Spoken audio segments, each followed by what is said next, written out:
Welcome to the walkthrough for Assignment 4B in my CS253 course in the fall of 2022. The purpose of this assignment is to continue to deepen your experience using Java's functional and reactive programming features and their integration with the RxJava Parallel Flowable class to obtain, transform, and store images in parallel in a pool of threads. Like the earlier assignments, the code you write here has a GUI and runs as an Android app. Please use this GUI along with the unit test discussed below to help test and debug your solution. The following resources may be helpful in completing this assignment: a description of the RxJava Parallel Flowable class that compares and contrasts it with the RxJava FlatMap concurrency idiom appears here. Naturally, we'll cover this material in class, which will be available in my YouTube CS253 playlist here. Before you complete the initial submission of Assignment 4B, you'll need to do the following. Revise your implementation of Assignment 4A, taking into account my review comments, since it forms the basis for the client assignment in this assignment. Please come to office hours or post questions on Piazza if you have any questions about your Assignment 4A solution. Also, you need to integrate your solution from previous assignments into this assignment so that the autograder can check them all. Failure to integrate your previous solutions will significantly lower your final grade on this assignment. The Image Crawler app is packaged as a project using the latest version of Android Studio. This app is written in both Kotlin and Java and demonstrates many Android capabilities. For the purposes of Assignment 4B, however, you only need to be aware of the following directories: Image Crawler source main Java edu Vanderbilt Image Crawler crawlers, which contains the skeletons you need to fill in as described below, and the Image Crawler source test folder, which contains a set of unit tests that exercise the features you're implementing and are used to evaluate whether you've correctly satisfied this assignment's requirements. To compile this code, you'll need to use the provided Android Studio project. You can run this project by clicking the green Run App button in the Android Studio IDE, which should automatically select an Android emulator to run, assuming you have one created. The app's minimum API is 31, so you need to select an emulator that uses an API greater than or equal to 31. I recommend API 32. If you don't already have an Android emulator, which you should by this point, you can easily create one by clicking on the AVD Manager button in the Android Studio IDE. You'll need to modify several files containing the skeleton Java code by completing the to-do uFillInHere task to provide a working solution. Don't change the overall structure of the skeleton. Just fill in the to-do tasks and do not delete the to-do markers.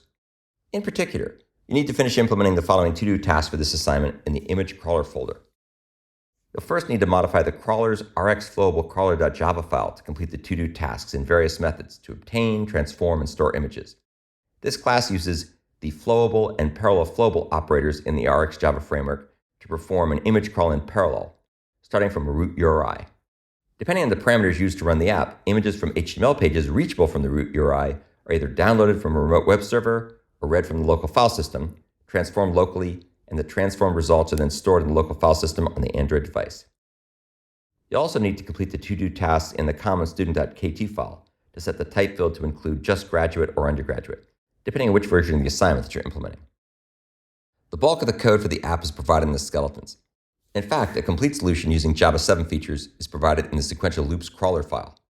You'll therefore need to convert this Java 7-based class to the RxFlowable crawler class that uses RxJava. Your solution should use no loops or if-else statements in this assignment, and instead use RxJava operators and reactive programming features. Likewise, there should be only one call to block and get. As always, your solution will be considered correct if it passes all the unit tests, is commented thoroughly, and addresses my review comments. Skeleton code for this assignment is available here in my GitHub account. Now that you've set up your GitLab account, you can pull this skeleton code into your repository, read it carefully, and complete the to-do markers. The unit tests in the Image Crawler source test folder are provided to increase our collective confidence that your implementation is working as expected. You need to use the Android Studio GUI to run the unit test locally on your computer, as described here. As usual, testing only demonstrates the presence of bugs, but not their absence, so don't rely solely on the unit test to detect problems in your code. However, make sure your solution passes the unit test for this assignment and all previous programming assignments, since your final grade for Assignment 4 will be cumulative. Assignment 4B replaces the RxJava FlatMap concurrency idiom in Assignment 4A with the Flowable class. Please start the assignment soon and ask questions in class, office hours, and on the discussion forums. As usual, the app, image crawler skeletons, and unit tests are extensive, though you don't need to understand them all to complete your solution successfully. Now that we've walked through the specification for Assignment 4B, it's time to take a look at the skeletons. We'll focus on the RxFlowable crawler. This is an implementation strategy of Image Crawler that uses the RxJava Flowable and Parallel Flowable classes to perform a reactive image crawl starting from a root URI. Let's go ahead and take a look at the first entry point method, which is the same as in all our classes. It's called perform crawl, and it recursively crawls the given page and returns the total number of processed images. To implement this method, perform the following steps. Use a helper method to crawl the page using a specified URI and depth. Count the number of elements in the flowable stream. Return 0 if an exception is encountered. Block to get the results. And finally, convert the result to an int primitive. There's several ways to do this fifth step. You can either use the int value method, it's part of the Flowable API, or you could cast the result to an int. Let's now go ahead and take a look down here to see how you can implement that helper method, crawl page async, which downloads and transforms all the images on this page, and then recursively downloads and transforms all the images on each of the pages that are linked within this page. So this particular method should use flowable operators like from callable, filter, map, and flat map, and should perform the following steps. You should use a factor method to create a flowable that emits this page URI. You want to go ahead and filter out the page if it exceeds the depth or it's already been visited. You want to map the URL to a page, and you want to convert each page to a flowable stream of images asynchronously. Let's take a look now at the images on page and page links async method. And as you can see, that should be called here from flat map in the context of crawl page async. So images on page and page links async returns a flowable that emits all the images on the page and any pages that it's linked. This method should call the images on page links async and images on page async helper methods and use the flowable operator merge with to merge all the images into a single flowable stream. This should actually look quite a bit like what you had for assignment 4A. Let's take a look at the images on page links async method, which finds all the page links on the page that's passed as a parameter and crawls each page to download and transform all the discovered image objects that are found on the page. This method should call the crawl page async method recursively and use flowable operators like from iterable, parallel, run on, flat map, and sequential to perform the processing on the RxJava IO scheduler using the following steps. You first want to use a factor method to convert the list of page objects into a flowable stream of page objects. You then want to convert the flowable into a parallel flowable. Then you want to go ahead and run each page in parallel using the IO scheduler, flat map each URL to a flowable image stream, and finally convert the parallel flowable back into a sequential flowable and return this result. And this is one of the first places where you're really going to use the parallel flowable features that we described in class. Let's take a look at the images on page async method, which finds, downloads, and transforms all the image objects on the given page.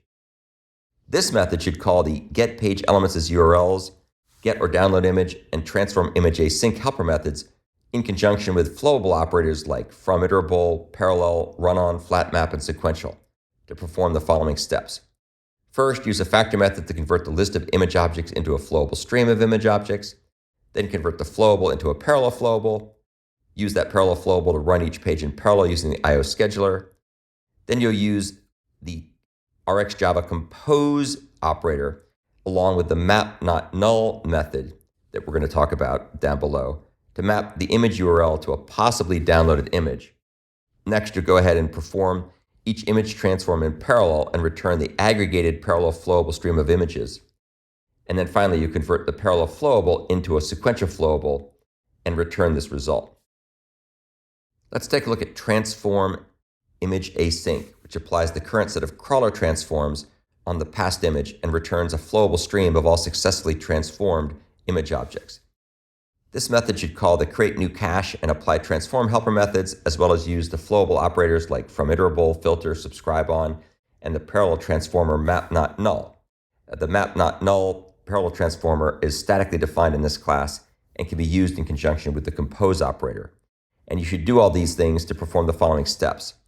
Use a factor method to convert the list of transforms into a flowable stream of transforms, convert the flowable to a parallel flowable, run each page in parallel using the IO scheduler, try to create a new cache entry and filter out any image transforms that are already in the cache, apply the transform in the image using the compose and map not null methods, and then finally convert the parallel flowable back into a sequential flowable and return this result. And this also has some stuff for remote operations. We're not doing remote operations. So in fact, let's just go ahead right now and remove all the remote operations because they don't need to be done here. So basically, you don't need to implement this method. And then there's also some other methods here, like setting up the RxJava error handler and this interesting method called map not null, which I provide you as an implementation artifact that you need to call in the context of the compose operator from RxJava. And map not null basically skips null values that are generated in an RxJava stream. And it's just a helper method to make life a little bit easier for you. So those are the methods that you need to implement as part of the assignment 4B. It's really interesting when you implement this, you'll see, I think, that the solution is a lot cleaner and actually a lot more like the parallel streams crawler solution than the Rx observable crawler that we did for assignment 4A, where you had to implement the somewhat verbose and unwieldy flat map concurrency idiom, rather than using the parallel flowable features that are the focus of this assignment. Now that we've walked through the specification and skeletons for assignment 4B, let's go ahead and show how to run the tests. As usual, we go ahead and open up the Gradle tab, click on Crawler 2022, click on Tasks, and click on AutoGrader, and then you double-click on Run AutoGrader, and that'll go ahead and build the project, and when the project is finally built, it'll go ahead and run all the tests. And this is very important to do because of two things. First of all, it helps us know how things are going with respect to your implementation, whether or not you're able to pass the tests. And the second thing it does is it ensures that you run the tests. And this will actually create a directory that'll be a folder in the project that you push to your GitLab account. And that way it's easy for the review team to make sure that you've run the tests. And please make sure you run the tests, because otherwise there's all these strange problems that'll occur. And if you run the tests, you're much more likely to see the problems and then come to office hours or post on Piazza and get them fixed.